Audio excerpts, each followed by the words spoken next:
I'm going to tell you right off the bat, this breaks Dungeons & Dragons games.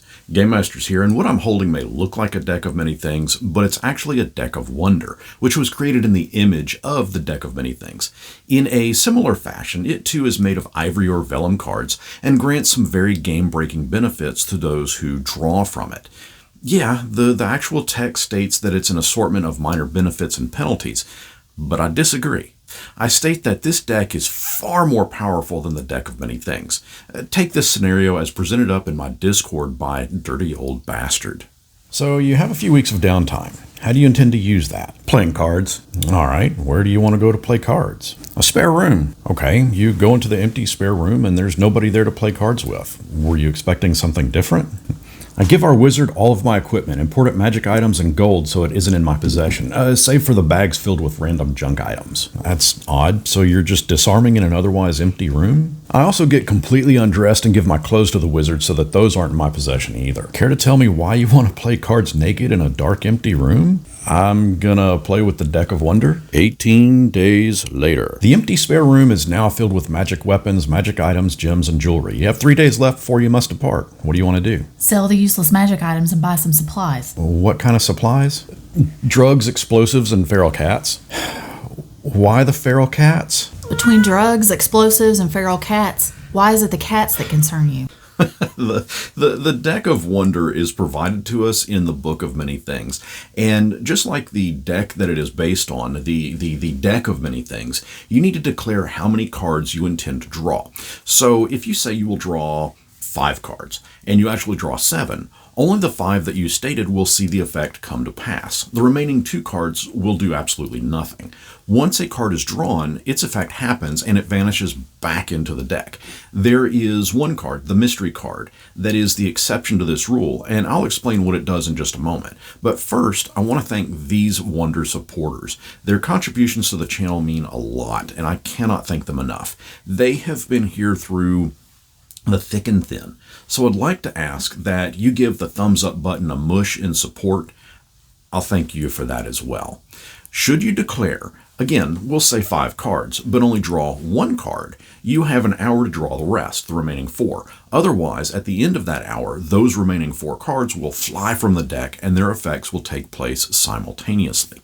Now, regarding DOB's scenario, this deck is 100% game breaking.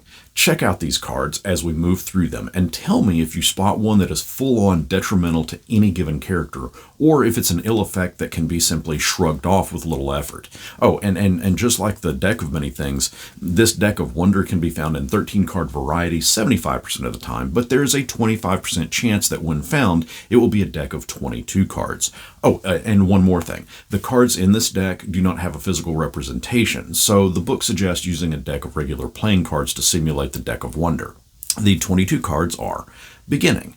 Your hit point maximum and current hit points increase by 2d10. Your hit point maximum remains increased in this way for the next 8 hours. Champion. You gain a +1 bonus to weapon attack and damage rolls. This bonus lasts for 8 hours. Chancellor. Within 8 hours of drawing this card, you can cast Augury once as an action requiring no material components.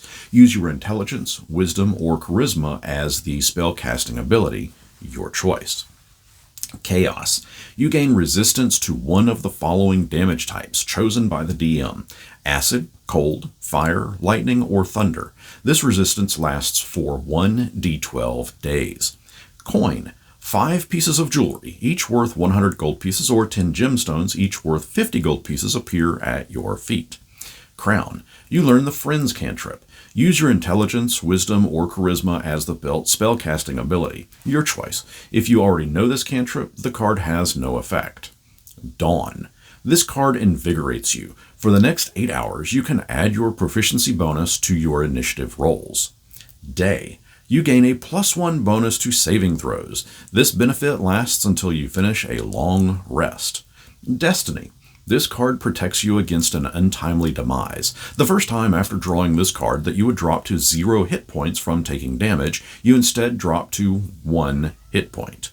Dusk. This card supernaturally saps your energy. You have disadvantage on initiative rolls. This effect lasts until you finish a long rest, but it can be ended early by a remove curse spell or similar magic.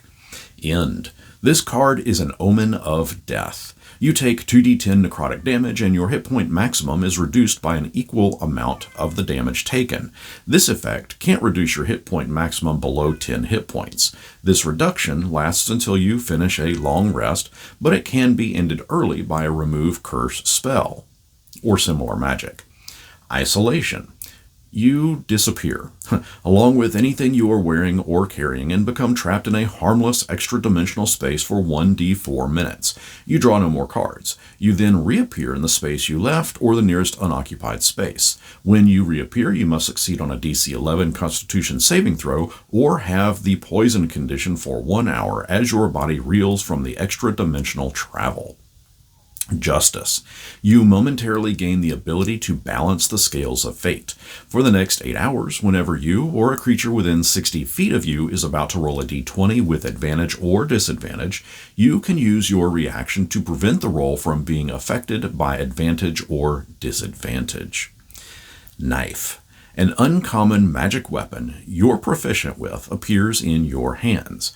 The DM chooses the weapon. Lock.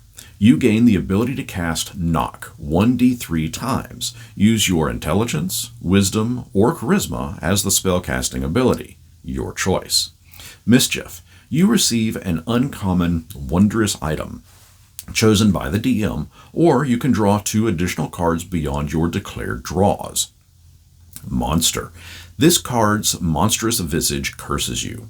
While cursed in this way, whenever you make a saving throw, you must roll 1d4 and subtract the number rolled from the total. The curse lasts until you finish a long rest, but it can be ended early with a remove curse spell or similar magic. Mystery. You have disadvantage on intelligence saving throws for 1 hour. Discard this card and draw from the deck again. Together, the 2 draws count as one of your declared draws. Night. You gain dark vision within a range of 300 feet. This dark vision lasts for 8 hours. Order. You gain resistance to one of the following damage types chosen by the DM: Force, Necrotic, Poison, Psychic, or Radiant. This resistance lasts for 1d12 days. Student. You gain proficiency in Wisdom saving throws. If you already have this proficiency, you instead gain proficiency in Intelligence or Charisma saving throws. Your choice. Vulture. One non-magical item or piece of equipment in your possession, chosen by the DM, disappears. The item remains nearby but concealed for a short time, so it can be found with a successful DC 15 Wisdom Perception check. If the item isn't recovered within 1 hour, it disappears forever. So, even the detrimental cards like Isolation, where you are whisked off with along with everything that you're wearing for 1d4 minutes, is harmless if you're totally naked. The end card can hit you for 2d10 necrotic damage, but it won't take you below 10 hit points. And the Vulture card, even though you may own a magic item or a piece of equipment, if you strip down, it's not in your possession. So yeah, just twiddling with the Deck of Wonder naked in an otherwise empty room, I'm telling you guys, this is game breaking. Changed my mind, because even the most detrimental effects, being poisoned or having disadvantage to a saving throw or having to subtract from a saving throw result, all of that can simply be shrugged off with just a long rest. What you'll ultimately be giving the players is a massive amount of loot, magic items that just like in DOB's scenario, that they can sell off for more coins. This is a nasty item. Oh, sure, the players will love it, but I'm telling you, as a dungeon master, this one is one that you got to trust me on this. Players are a crafty lot, and if you give them this Deck of Wonder, it can and will break your game. Change my mind down in the comments. And until next our paths cross, may you, well, get dressed first before taking on a bunch of feral cats.